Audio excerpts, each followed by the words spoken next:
Mana taunya itu zikir? Quran surat 7. Ayat berapa? 205. Makanya ngaji ya, ngaji yang betul. Menghafal. Ya. Wadhkur rabbaka fi nafsika tadarruan wa khifatan wa dunal jahri minal qaul. Silahkan berzikir, doa. Maksudnya apa? Kalau doa, koneksikan dengan Allah supaya khusyuk. Ini belum nyambung sudah doa. Kita itu umat yang baru bangun tidur sudah berdoa. Nggak ada di muka bumi manapun yang baru bangun tidur sudah ingat Allah, tuh nggak ada, kecuali orang Islam. Kalau nggak percaya silakan, bangun tidur itu sudah doa. Tuh. Cuman kadang-kadang doanya nggak nyambung, dalam keadaan belum sadar. Bangun nih, alhamdulillah sih, kayaknya udah mah amatanah tuh panjang amatanah. Bangun jam 3 pas sadar jam 5 tuh. Okay. Ya, karena yang dibaca itu bukan dalam keadaan sadar. Makanya Nabi mengajarkan kalau bangun tuh di Sunan Abu Daud tuh, nomor hadis 1367 dari Ibnu Abbas. Kalau bangun tuh duduk dulu biar tenang, darah mengalir bagus. Ya, makanya kenapa miring itu supaya saat bangunnya lebih mudah. Terlentang tuh bebannya berat. Makanya kalau mau bangun miring dulu, bangun, duduk dulu sebentar, biar ngalir dulu, darahnya ngalir.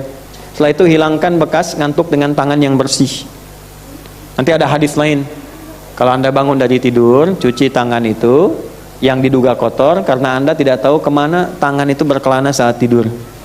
Nah, jadi pas kita bangun dengan bagian tangan yang bersih, bersihkan dengan baik. Setelah itu baru baca doa. Ya, baca doa dari dalam keadaan sadar, bukan dalam keadaan yang masih mengantuk. Jadi kalau kita urutkan, bangun, duduk dulu, kemudian hilangkan bekas ngantuk, berdoa, baru baca yang 11 ayat terakhir surah Ali Imran. Ibu ya, bangun tidur, terus duduk. Mana ibu nggak ingat aja, baru aja saya sebutkan. Guru-guru TK tuh perbaiki liriknya ya. Tidak ada orang bangun tidur langsung mandi tuh, nggak ada. Bangun mandi, dia ketiduran di toilet itu kalau gitu. Bangun tidurku terus duduk, tidak lupa hilangkan kantuk. Itu udah teruskan nanti ya. Nah ini zikir, doa itu zikir, baca Quran zikir, menghafal zikir, sholat zikir. Habis sholat kan kita zikir kan, zikir. Di situ nanti ada bab, ada zikir, ada doa, ada salaman di akhir, ada. Semua kumpul, tinggal prioritasnya aja. Ya, begitu selesai sholat, zikir. Kenapa didahulukan istighfar? Ya, nah karena kita mengoreksi diri, khawatirnya saat sholat tadi belum nyambung dengan Allah. Ingat-ingat yang lain, lisannya Allahu Akbar, di pikirannya itu motor Hu Akbar, sendal Hu Akbar, pakaian Hu Akbar, nggak nyambung. Setelah itulah ba'da sholat kita langsung sadar itu, kita zikir, ingat sama Allah, istighfarlah kita. Itu yang dimaksud Quran surah 4 An-Nisa ayat 103. Fa idza qadaytumus sholata fadhkurullaha. Maka jika Anda telah tuntas mengerjakan sholat, segera berzikir, koneksikan diri Anda. Yang belum konek, sambungkan. Jelas? Qiyama wa qu'uda wa ala junubikum, di situ kum. Dah, ini pelan-pelan. Sekarang apa kaitannya dengan itu? Kalau Anda mau datang ke majelis ilmu, bagaimanapun keadaan diri Anda, statusnya apa, Anda ingin jadi orang baik, maka materi pertama yang Anda niatkan untuk meningkatkan zikir kepada Allah. Maksudnya apa? Fokuskan. Mau belajar apa tuh? Sholatkah? Qurankah? Tentang doakah? Ya? Tentang kalimat-kalimat thayyibah kah? Maka dari sini DKM masjid coba disusun supaya orang ngaji itu ada kurikulumnya, gak lompat-lompat. Coba dibuat kurikulum yang pokok apa. Jangan-jangan selama ini sholat belum paham tentang sholat, maka dibuat kajian misalnya spesial dalam sebulan fikih sholat saja, supaya ketika orang datang tahu dia ingin dekat dengan Allah, yang dia pelajari apa? Bab ini, untuk meningkatkan ibadah ritualnya. Kalau ini sudah bagus, nanti ada dampaknya, muncullah akhlak, evaluasi pada diri kita. Ini kan tiap hari dipakai ruku sujud, kan gambaran tunduk patuh sama Allah. Makanya disebut muslim, yang tunduk patuh sepenuhnya. Sami'na wa ata'na. Jadi tunduk, kalau Allah suruh mata begitu tunduk, itu muslim namanya. Lisan diminta sama Allah berkata yang begini, kalau nggak begitu jangan berkata. Patuh, itu muslim namanya. Itu sami'na wa ata'na, dilatihlah dalam sholat. Nanti pasca sholat cek, betul nggak tunduk, betul nggak patuh. Itu poinnya. Bagaimana cara mengukur itu? Nanti ada bab yang lain dalam kajian ilmunya. Makanya ilmu disandingkan dengan iman. Yarfa'illahu alladhina amanu minkum walladhina utul ilma darajat. Karena tetap ukuran standar ilmu itu ada akhlaknya juga. Di Quran surah 58 ayat 11. Nah, ini bagian pertama berzikir. Jadi kalau Anda mau ikut kajian, jangan bahas yang tinggi-tinggi dulu. Sudah nyambung belum dengan Allah? Dulu ada orang yang minta jihad.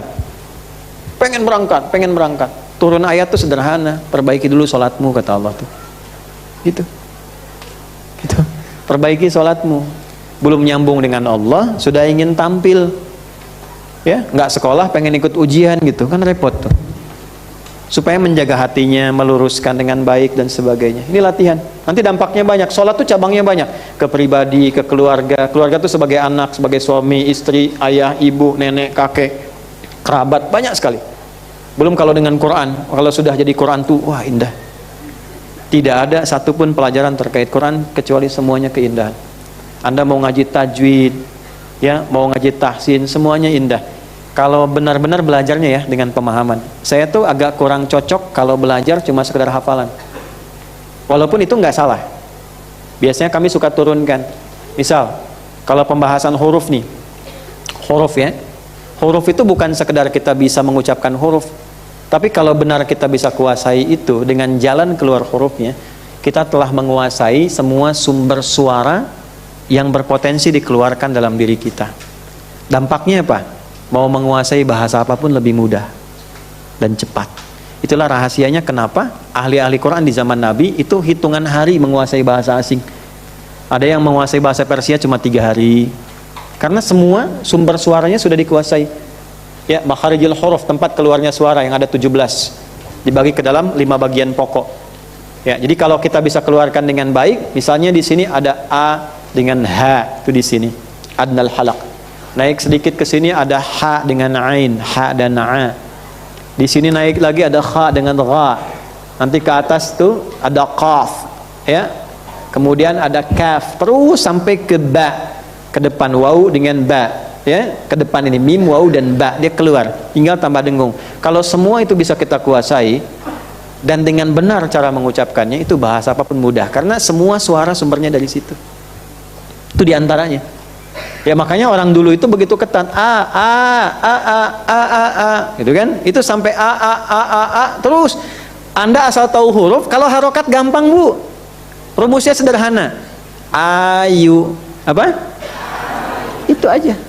Ayu itu singkatan a i u.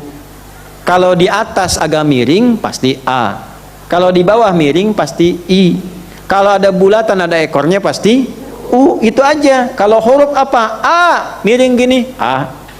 2 kali A, ya. Bawah I. 2 kali I. 3 kali I, gitu kan? Atasnya U, gitu aja. Nanti hurufnya matikan aja supaya tahu di mana tempatnya. Misalnya ba, di mana ba itu? Matikan. Oh di sini. Beda ha di sini. Ya. Beda misalnya apalagi da tuh ketika Anda bilang ba dengan dal beda. Makanya orang Arab itu berbicara dengan ayu mengakhiri dengan sukun. Hidup ayu mati syahdu. Bukan. Hidup ayu, bacalah kalimat di awal dengan hidup. Kalau bukan a, i pasti u. Mati syahdu, syahdu itu sukun bahasa Arabnya. Matikan bagian terakhir dengan sukun, gak usah bingung. Karena nggak ada harokat di akhir. Kalaupun ada itu penanda. Tetap ketika dibaca mati.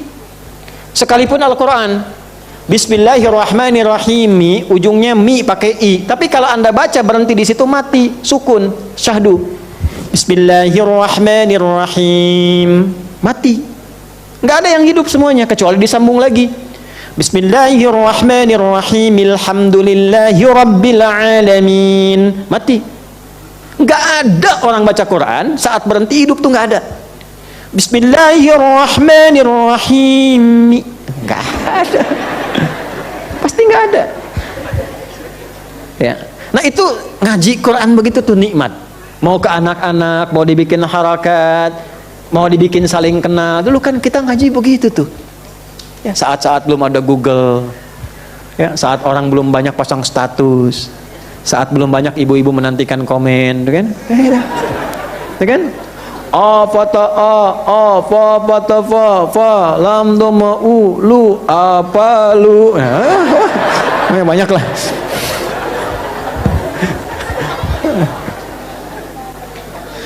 Ya Allah, kenapa nyambung ke situ tuh? Duduk, lihat, catat, tahu.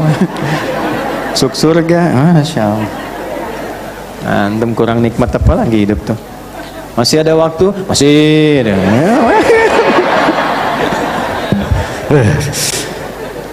Dah, 2. Ini kan baru 1. 2, zikir itu tadi tarkil maharim, meninggalkan semua yang dilarang, mengerjakan semua yang diperintahkan, amar bin ma'ruf, sifatnya ritual, nanti turunannya akhlak.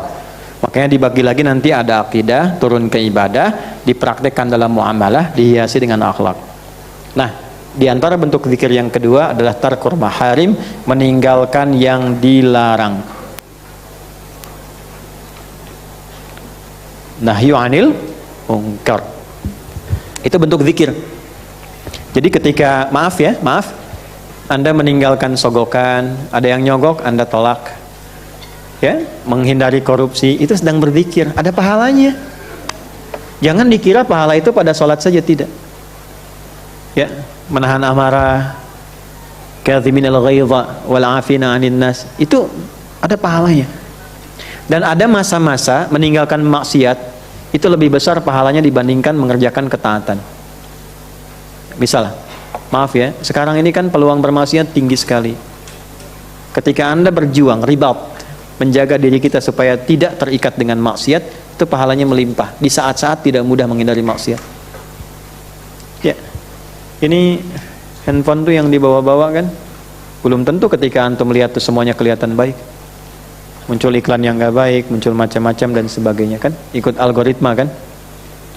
Jangan, Ustadz, kenapa channel Ustadz ada iklan begini? Anda pernah buka apa sebelumnya? Algoritmanya ngikut. Nah, ketika itu muncul di hadapan Anda, itu kan ada pahala untuk menghindarinya. Jauhi. Seperti ketika ada pengajian baik, ada potensi pahala untuk mengikutinya. Jadi jangan dikira ketika Anda skip itu, tinggalkan, itu nggak ada pahalanya. Ada kalau niat Anda berzikir kepada Allah. Di kantor ini nggak mudah nih. Ini ada tawaran ya, jujur aja nih, langsung aja nih. Gaji 5 juta tapi meninggalkan sholat, 1 juta tapi tetap sholat, pilih mana? Nggak ada pilihan ketiga, awas, saya dari awal ingatkan. Kenapa penting saya sampaikan ini? Karena ada tantangan nanti untuk sekedar jadi penjaga toko, ninggalkan Jumatan. Ada kondisi begitu. Dan yang paling aneh itu begitu, dia sadar yang ngasih rezeki Allah, dia tahu Allah yang ngasih rezeki, tapi dia meninggalkan perintah Allah, kan nggak nyambung. Kan jaka semua minum bandrek itu, meriang, nggak sehat, tidak sehat. Nah, jadi ini yang kedua, ketika dalam kehidupan kita ada kondisi untuk meninggalkan perbuatan yang dilarang, maka itu termasuk bagian dari zikir kepada Allah Subhanahu wa Ta'ala. Yahsullahu ti'adhun wan zijarun 'anil maharim. Dia datang kepada Nabi untuk dijelaskan yang nggak boleh menurut Islam itu apa. Maka ini manhaj kita, tidak hanya belajar itu yang diperintahkan, yang dilarang juga pelajari. Apa aja yang dilarang? Ada sab'ul mubiqat, urutan pertama, 7 yang mengantarkan pada kecelakaan besar. 1 apa? Syirik, asyirku billah. Awas, syirik itu sekarang cabangnya banyak, ya, dari cabang-cabang yang kelihatan langsung sampai cara mengatasi hujan tuh bisa ada syirik di dalamnya. Kenapa melemah suaranya? Sampai cara mengatasi hujan pun itu bisa syirik. Tuh, awas, hati-hati. Syirik tuh kalau nggak tobat sampai meninggal, itu nggak bisa dibayar dengan apapun karena jaminannya langsung neraka. Ya, inna syirka la zulmun azim. Inna Allah la yaghfiru an yushraka bihi wa yaghfiru ma duna dzalika liman. Syirik itu kalau nggak tobat dan dia meninggal, peluang diampuninya tidak ada. Ya. Makanya selama hidup berusaha untuk tobat. Nanti babnya banyak, nggak kerasa, halus-halus gitu. Halus-halus. Semua agama sama menuju pada Tuhan yang sama, cuma caranya beda-beda. Kalimat sudah aneh-aneh tuh. Ya, yang betul itu hormati keyakinan orang lain. Jangan diganggu. Hormati masing-masing ibadah, saling menyayangi dalam keduniaan. Rukun dalam ibadah itu tidak harus dicampurkan. Dihormati, lakum dinukum. Jadi, ini saudara-saudari kita yang Kristen akan kedatangan paus, hormati. Biarkan dengan ibadahnya. Jangan ada yang mengganggu, berikan kelancaran, kemudahan, tapi tidak harus ikut-ikutan. Jangan dicampur-campur, jangan paksa juga yang non-muslim harus ikut-ikut ke ritual orang Islam. Bukan begitu caranya, itu bukan toleransi beragama, itu campur aduk paham baru, keyakinan baru itu. Nah, tergabung di dalamnya sifat syirik itu, nanti hati bahaya. Saya bertanggung jawab dengan kalimat ini. Kalau urusan akidah tegas saya. Karena di situ ada bahaya yang luar biasa. Kalau akidah itu saya tidak ada toleransi dalam konteks toleransi yang diberikan ringan-ringan yang membahayakan. Toleransi tertinggi dalam akidah itu zero tolerance. Maksud zero tolerance itu adalah saling menghormati, saling menjaga ya dalam kedamaian, dalam konteks lakum dinukum waliyadi. Jelas sampai sini? Nah, jadi jangan sampai adzan sholawatan di tempat ibadah orang lain. Yang orang lain juga bingung, ngapain adzan di sini gitu kan? Ya, di masjidnya kehilangan yang adzan. Tetapkan dengan cara yang benar. Jelas ya? Baik. Kemudian apalagi dalam pekerjaan tuh? Minta sama Allah. Ada masalah jangan pergi ke pohon. Ya. Jangan cari benda-benda aneh. Ya. Ini kalau saya ngambil air di tempat ini akan dimudahkan urusan saya. Iya, kalau Anda haus, dimudahkan urusan haus Anda, hilang hausnya kalau Anda minum. Ya, tapi kalau Anda bawa dalam urusan yang Allah segala pemilik kuncinya, bahaya. Urusan hujan, udah banyak, nggak hujan-hujan, istisqa. Niatin yang benar, banyak istighfar. Kalau pengen hujan itu dialihkan, berhenti, ada hadisnya di hadis Muslim, lengkap dengan ayatnya, dengan hadisnya, dengan caranya. Ya, koneksinya langsung dengan Allah, dikasih caranya melalui Nabi. Jadi nggak usah aneh-aneh. Kalau punya panci, buat masak aja. Ya, nggak usah apa bahasa Rusia tuh ditakol-takol. Udah. Ya, maaf ya dukun-dukun tobat, ayo, tobat. Ini karena saya sayang. Kan dukun tuh bukan profesi. Ya, nggak apa-apa, itu disampaikan saja kan karena sayang. Kalau nggak disampaikan itu salah. Ya, kemudian apalagi pembunuhan, kayaknya gampang benar sekarang gitu. Dianggap ringan, itu dosanya besar loh. Membunuh itu kalau direncanakan sengaja, korbannya orang beriman, itu dia seakan memesan 5 hal yang sangat berbahaya. 5 itu ada di Quran surah keempat An-Nisa di ayat ke-93 tuh. Hati-hati ya. Wa may yaqtul mu'minan muta'ammida, siapa yang merencanakan pembunuhan dan korbannya satu orang, dia beriman lagi. 1 fajazauhu jahannam, dia sedang pesan kapling di neraka jahanam. Awas, khalidan fiha, kekal di dalamnya, nggak akan keluar tuh. Wa ghadiballahu alaihi, dimurkai oleh Allah. Wa la'anahu, 4 dilaknat oleh Allah. 5 wa a'adda lahu 'adzaban 'azima, sudah di neraka jahanam dijanjikan siksanya berlipat. 5. Kalau ada ancaman tinggi berarti extraordinary crime, bahaya. Makanya pulang dari luar negeri naik pesawat, di perjalanan pramugari saat akan masuk daerah Indonesia wilayahnya diumumkan jangan bawa narkoba, penaltinya bisa death, hukuman mati. Kenapa ada hukuman mati? Karena perilakunya membahayakan. Makanya di Korea Utara, di Cina misalnya, korupsi hukuman mati. Di Korea Utara hukuman matinya lebih ngeri, pakai rudal gitu. Jadi kalau masih ada yang pengen korupsi, yang pengen dirudal. Ya, kenapa? Untuk menghambat supaya tidak nekat melakukan itu. Jadi ketika ada hukum di Islam itu ketat supaya muncul ketentraman, harmoni dan kehidupan. Itulah kenapa ketika kisos itu muncul untuk menghadirkan kehidupan. Walakum fil qisasi hayatu ya ulil albab. Kalau engkau mikir tahu esensi hidup, di situ ada kehidupan, bukan ingin potong orang, bukan ingin pancung orang, bukan, tapi supaya menyadarkan orang jangan berlaku begitu. Kalau tetap berlaku begitu ya memang pengen dipancung kayaknya. Cuman pengen ditembak, cuman pengen dihukum begini. Kalau masih nekat, jadi hukuman yang extraordinary itu jangan ditipis-tipiskan sehingga dianggap sebagai perbuatan yang biasa. Korupsi hukuman 20 tahun, peluang remisi 10 tahun, peluang dikurangi, peluang ada grasi, ya dianggap biasa, dihitunglah menjadi proyek. Kalau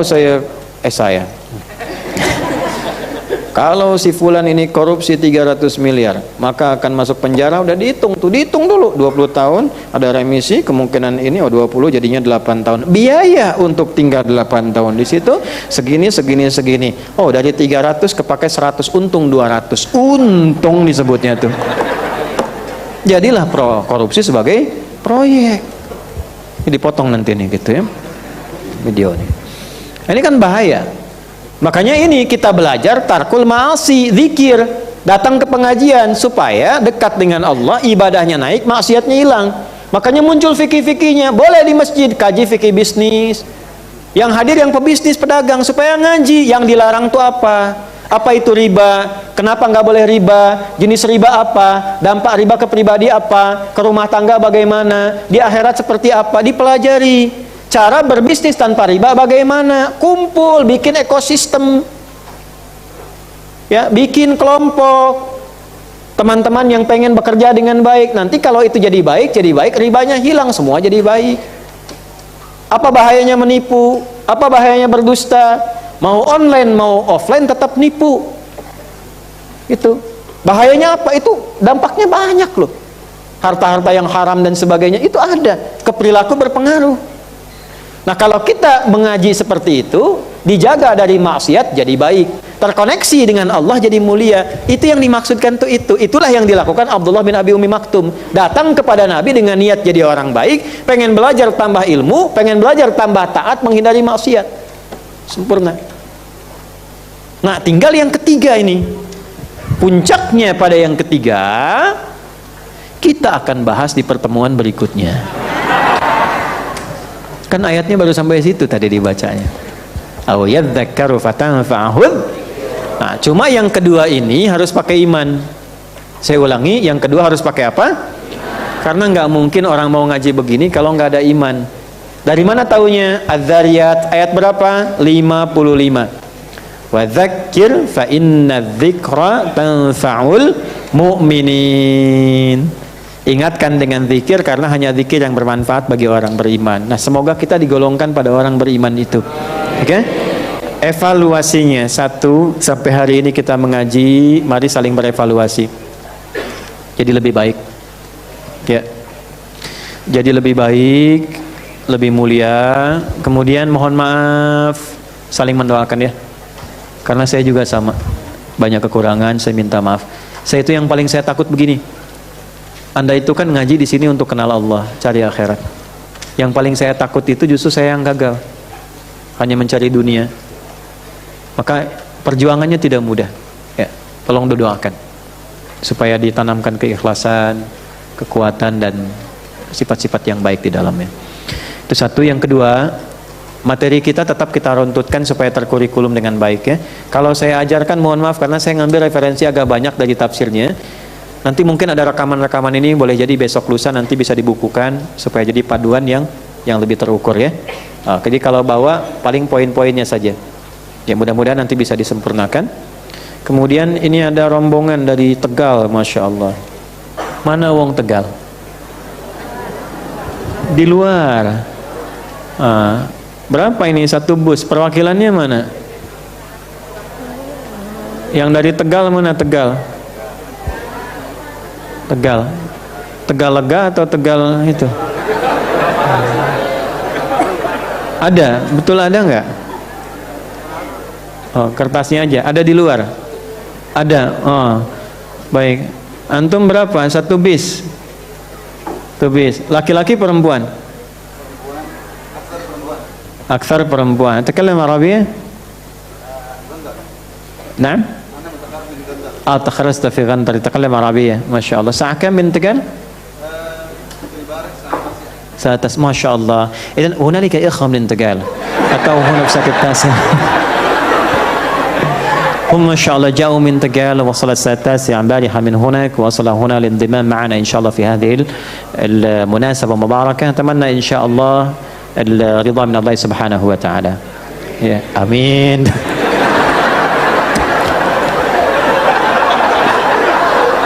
Assalamualaikum. Jadi waktu kita ngasih titipkan tuh lewat angkatan darat dengan Basnas untuk ke Palestina, saya bilang sama Panglima, Bang, izin, saya mau ngasih pesan ke warga di Gaza bahwa bantuan kita akan disalurkan dan sampai. Silakan Ustaz. Kamera sudah di sini, saya bilang Assalamualaikum warahmatullahi wabarakatuh. Ikhwanna fi Gaza, masyaallah, alhamdulillah, al-an fi kada kada kada wa kada wasil hada. Itu di belakang jenderal-jenderal, amin.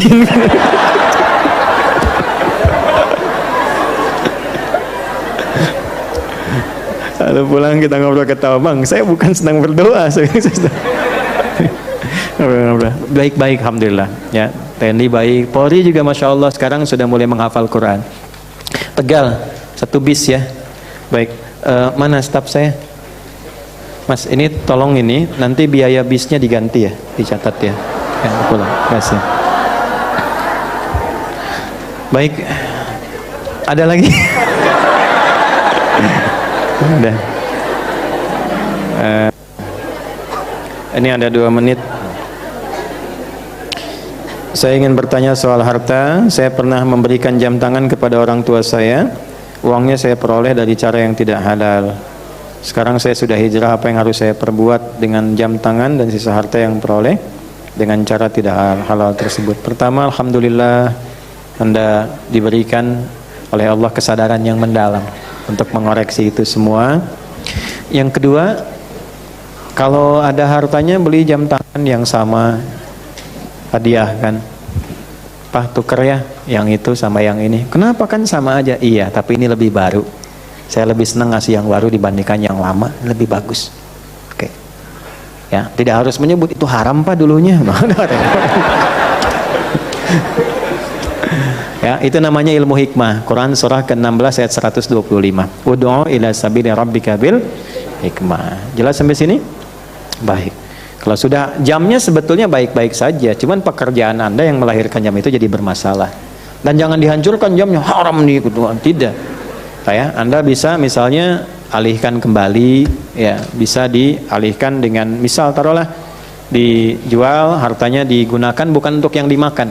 Ya, untuk jalan, sumbangan bangun jalan apa gitu ya, dan diniatkan untuk taubat kita di hadapan Allah Subhanahu wa taala. Jelas sampai sini?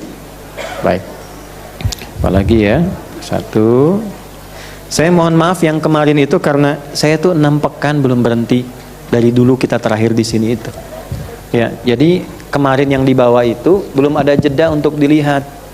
Yang kan saya bilang bulan lalu, masih ingat gak? Nanti insya Allah yang belum dijawab saya sambil jalan dijawab ya gitu ya. Nah ternyata itu kesempatannya nggak ada untuk melihat. Jadi jalan begini pas masuk mobil nggak sempet karena kan ngejar lagi dan sebagainya. Ya di pesawat malam mau dibaca gelap, gitu kan? Dan seterusnya. Kalau di kamera kan nanti yang lain repot gitu. Ya ngelihat dan sebagainya. Nah terus kalau mau nulis jangan panjang-panjang begini ya. Intinya aja. Ntar saya simpen deh. Ya. Ada anak dari Lampung tidak bisa melihat dari umur 1 tahun, masya Allah, mulai menghafal Quran dari kecil, sekarang sudah 5 juz, masya Allah. Nama Gibran, ada Gibran di sini? Ada, nggak usah dipanggil, Mas, udah. Ada aja kan, yang penting ada. Ya, dapat hadiah ya, supaya semangat. Catat ya, dapat 10 juta ya. Nah, mungkin. Saya uangnya juga bukan punya saya. Allah nitipkan aja kasih. Dah, nanti yang betul ya, belajarnya semangat sampai selesai hafal Quran. Kalau hafal Quran, Ustadz masih hidup, nanti insya Allah dikasih hadiah umroh ya. Nah, insya Allah. Apalagi panjang tuh nanti, nanti ya. Cukup ya. Nanti ini saya baca atau nggak apa-apa saya baca dulu sebentar. Izin ya, boleh ya, sebentar. Bismillahirrahmanirrahim. Semoga pertanyaan ini sampai pada Ustadz Adi dengan baik. Sampai, udah, saya pegang. Ustadz, insya Allah bulan depan saya mau umrah. Sudah daftar sejak Juli kemarin. Selama menunggu jadwal saya berusaha belajar mengaji. Salah satunya dengan mengikuti kajian Ustadz di YouTube dan masjid ini sudah 3 kali ini. Kurung tutup. Saya ingin punya bekal saat ke tanah suci nanti. Tapi Ustadz, apakah taubat itu harus sholat taubat agar taubatnya sempurna? Mungkin sebagai penanda saya takut sholat taubat tapi melakukan hal yang tidak baik lagi. Saya masih bingung bagaimana memantapkan hati untuk itu. Sedangkan bulan kemarin saya pernah bermimpi melihat Ka'bah dalam jarak dekat. Ketika saya ingin memotretnya, itu terhalang pilar-pilar. Sehingga saya harus menepi meninggalkan acara reuni yang pada mimpi itu saya juga sedang ikuti. Kalau tidak ingin terhalang, bangun, jangan mimpi. Mohon kiranya bisa menjelaskan. Pertama, bangun dari tidur supaya ada kesadaran yang baik untuk mengkaji ini. Kedua, bersyukurlah dengan kalimat ini. Artinya taubat kita sudah di jalan yang benar karena ingin diterima oleh Allah. Quran surah keempat, surahnya surah apa? Surah An-Nisa, ayatnya berapa? 17. Bunyinya bagaimana? Innamat taubatu 'ala Allahi lilladzina ya'maluna as-su'a bijahalatin thumma yatubuna min qarib fa ulaika yatubullahu 'alaihim. Sungguh taubat yang diterima oleh Allah itu ketika ada orang merasa sadar salah, dia bergegas bertaubat mengoreksi dirinya. Dan saat itulah Allah menerima taubatnya. Jadi ketika Anda sudah merasa salah, ingin berubah, itu pertanda awal Anda dibimbing oleh Allah. Apalagi sudah sholat. Semua sholat itu fungsinya taubat. Semua sholat berfungsi taubat. Karena dalam sholat itu kita ada istighfar, dalam sholat itu ada penyesalan, ada ketundukan. Bahkan bacaan iftitah pertama itu di antara 9 ada nilai taubatnya. Contohnya apa? Allahumma ba'id baini wa baina khataayaya kama ba'adta bainal masyriqi wal maghrib. Allahumma naqqini minal khataaya kama yunaqqa thawbul abyadu minad. Allahumma abdilhu. Kemudian Allahumma agsilni bil ma'i wal barad, ya, magsilhu. Kemudian terakhir apa? Minal khataaya bil ma'i wal thalji wal barad. Ya Allah, aku menyadari aku ini banyak salahnya. Maka mohon jauhkan antara aku dan kesalahan yang aku perbuat sejauh timur dan barat yang tidak pernah bertemu. Aku tak ingin melihat lagi kesalahanku di akhirat nanti saat semua kesalahan sekecil apapun diungkap. Wa may ya'mal mithqala dzarratin. Saya nggak mau melihat itu ya Allah, sekecil apapun. Kalau memang pekat, bersihkan ya Allah seperti noda dibersihkan dari pakaian. Kalau memang sangat pekat, ya Allah, mohon hilangkan walaupun harus menggunakan air yang sangat dingin. Maksudnya, saya ingin ikuti apapun ya Allah, meskipun dibasuh dengan air yang sangat dingin, yang penting hilang semua kesalahan yang pernah saya kerjakan ini. Maka sholat Anda kepada Allah dengan doa yang sudah kuat, kemudian berzikir. Setelah itu tinggal satu, jangan terjebak pada jebakan setan. Di antara cara setan memberikan was-was kepada manusia yang tobat dengan mengingatkan kembali dan memberikan bisikan kepada jiwanya, belum tentu diterima, belum tentu diterima. Padahal dengan dia sudah sholat itu sebagai tanda awal Allah menerima taubatnya. Tanda keduanya apa? Dia merasa tidak suka dengan perbuatan buruk yang pernah dikerjakan. Tanda ketiganya apa? Dia berjanji merubah dirinya lebih baik dan meninggalkan perbuatan dulu yang pernah dikerjakannya. Anda sudah punya tanda pertama. Tanda keduanya nggak suka pada yang dulu sudah ada. Tinggal tanda ketiga. Tinggalkan provokasi setan, beralih pada perbuatan yang baik. Kalau Anda sudah yakin, setan itu pasti akan putus asa sendiri. Ya, gampang cara ninggalin setan tuh gini. Kalau terus-terusan goda, tinggalin aja, minum teh aja.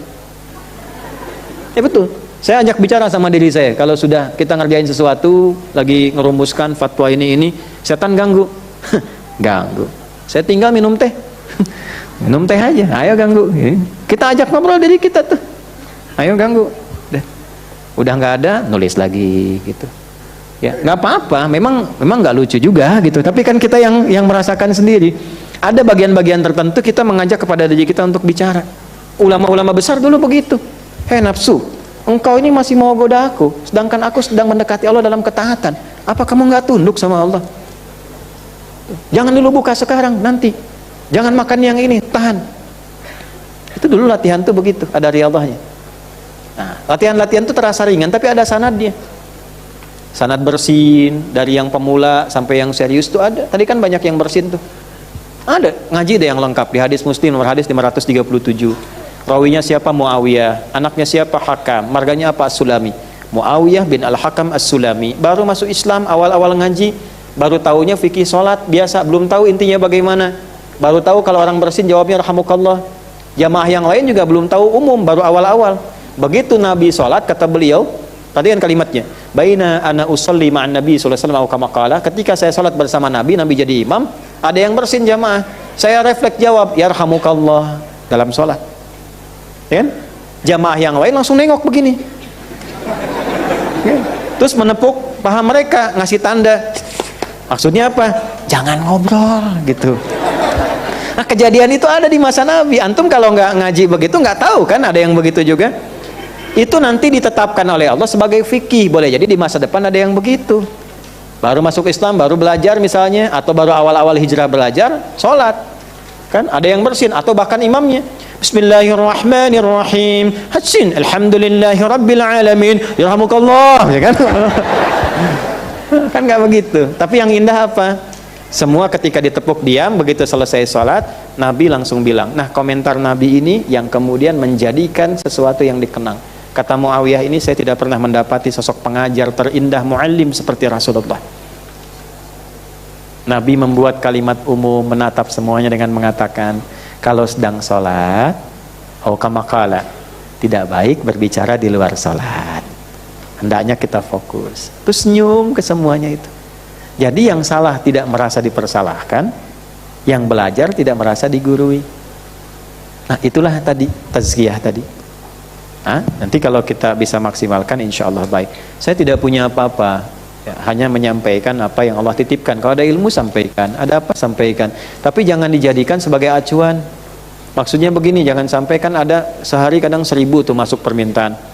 Di antara permintaan itu awalnya pernyataan, Ustadz, selama ini saya terjerat oleh riba, begini, saya ingin tobat, utang saya sekian, mohon Ustadz berkenan untuk melunasinya.